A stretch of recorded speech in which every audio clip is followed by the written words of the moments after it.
ఇవాళ మనం చెప్పుకోబోయేది అత్యంత శక్తివంతము మరియు అత్యంత మహిమాన్వితమైనటువంటివి నవధాన్యాలతో తయారు చేసుకున్న పార్థివలింగ పూజ.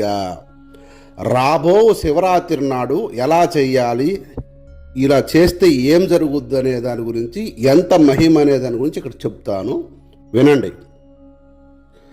రాబో శివరాత్రి నాడు ఇక్కడ మేము చెప్పిన విధంగా శివలింగాన్ని తయారు చేసుకుని పూజించిన అష్ట కష్టాలు పడకుండా ఆ పరమేశ్వరుడు మిమ్మల్ని కాపాడుతాడు.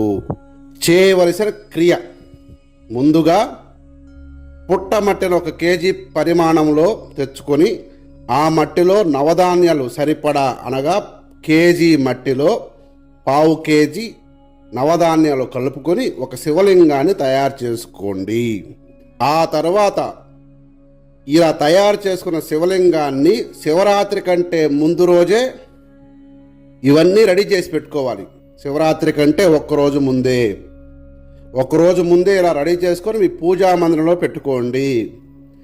ఇలా తయారు చేసుకున్నటువంటి శివలింగాన్ని అభిషేకించకూడదు, అర్చన మాత్రమే చెయ్యాలి. మళ్ళా చెప్తున్నాను, ఇలా తయారు చేసుకున్నటువంటి శివలింగాన్ని అభిషేకించకూడదు.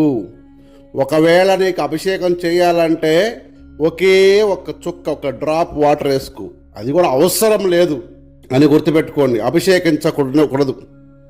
అభిషేకం చెయ్యాలి అనుకున్న వ్యక్తులు ఎవరైతే ఉన్నారో వాళ్ళు మాత్రం ఒక చుక్క వేసుకోండి. అంటే ఇంటిళ్ళ పాది యజమాని ఎవరైతే ఉన్నారో, ఇంటికి యజమాని ఒక చుక్క. మళ్ళా శివుడికి అభిషేక ప్రియుడు అంటాడు కదా, గురువు గారు అంటారు కాబట్టి ఒక చుక్క వేసుకొని సరిపోద్ది. ఈ నవధాన్యపు పార్థివలింగాన్ని మొత్తం తెల్లని పుష్పాలతో మాత్రమే అర్చన చేయాలి. పాలతో చేసిన పదార్థాలు మాత్రమే నైవేద్యంగా పెట్టాలి. ఏ పాలైనా పర్వాలేదు, బర్రె పాలు, ఆవు పాలు అనే ఇక్కడ నిమిత్తం లేదు. ఎవరైతే ఈ శివలింగానికి శివరాత్రి నాడు పూజ చేసుకుంటారో అతనికి అనంతకోటి పాపరాశి ధ్వంసమైపోతుంది అనడంలో కించిత్ కూడా సందేహం లేదు. మళ్ళా గుర్తుపెట్టుకోండి, మీరు ఇక్కడ అనంత పాపరాశిని ధ్వంసం చేయగలగా మహిమాన్విత లింగ పూజ ఇది. గుర్తుపెట్టుకోండి. గుర్తు తెలియని అనేక రోగములు నయము చేయడంలో ధన్వంతరి లాంటిది అనుకోండి ఈ శివలింగార్చన. ఈ శివరాత్రి ఈ లింగ పూజతో మీకున్న సంపదను వృద్ధిలోకి వస్తుంది. సంపద లేని వారికి సంపదను చేకూర్చి పెడుతుంది. అజ్ఞానికి జ్ఞానప్రాప్తిని చేస్తుంది.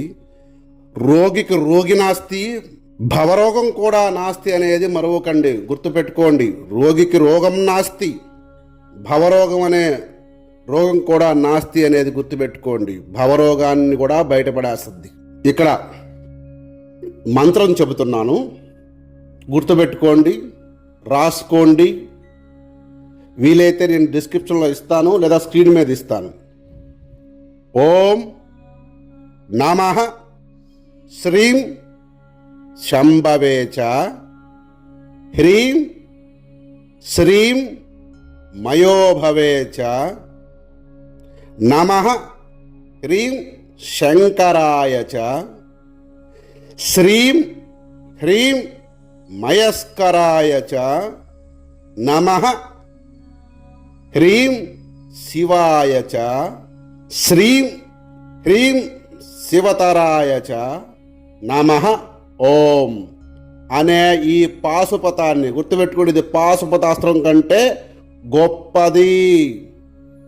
ఎవరైతే ఈ కలియుగంలో ఈ రుద్ర సంపుటీకరణ పాశుపత ప్రయోగం మహా మంత్రంతో ఇటువంటిది నవధాన్యమిళిత ఈ పార్థివలింగాన్ని శివరాత్రి నాడు తెల్లని పుష్పాలతో అర్చిస్తారో వారి పుణ్యం వర్ణించడం ప్రథమ గణాలైన నంది భృంగి వలన కూడా కాదని అశ్వత్థామ వాక్కు. గుర్తుపెట్టుకోని నాయన, భద్రంగా పురాణ పురుషులే దీన్ని చేసి కర్మల నుంచి బయటపడ్డారు. దమయంతులు కావచ్చు, ఇట్లా అనేక మంది, మన అనసూయ మాత, అత్రి మహర్షి, ఇటువంటి గొప్ప గొప్ప వాళ్ళు చాలామందికి ఈ లింగార్చన చెప్పి ఉన్నారని పూర్వీకులు పెద్దలు చెప్పడం వల్ల మనందరికీ అవగతం అవుతుంది. ఇప్పుడు దాకా మర్చిపోయి ఉండొచ్చు. ఇక్కడి నుంచి నేను చెబుతున్నాను, వినండి నాయన. జాగ్రత్తగా ఈ శివలింగార్చన మీరు రాబో శివరాత్రి రోజున చేసుకొని సర్వం సుఖపడతారని అమ్మవారు మానోటి నుంచి ఈ క్రియ మీకోసం చెప్పించి ఉన్నది. దయచేసి, మళ్ళా చెప్తున్నాను, దయచేసి అని మిమ్మల్ని బతిలాడట్లేదు, గమనించుకోండి. జాగ్రత్తగా చేసుకున్నైనా మీ కర్మల నుంచి బయటపడండి. దీనికి పిల్లలు బాగలేదా, బాగుపరుస్తుంది ఈ లింగార్చన. ఖచ్చితంగా ట్రై చేయండి ఆయన. ప్రతి ఒక్కరూ శివార్చన చేస్తారు కదా, హైందవులు అయిన ప్రతి ఒక్కరూ శివలింగార్చన చేస్తారు కదా.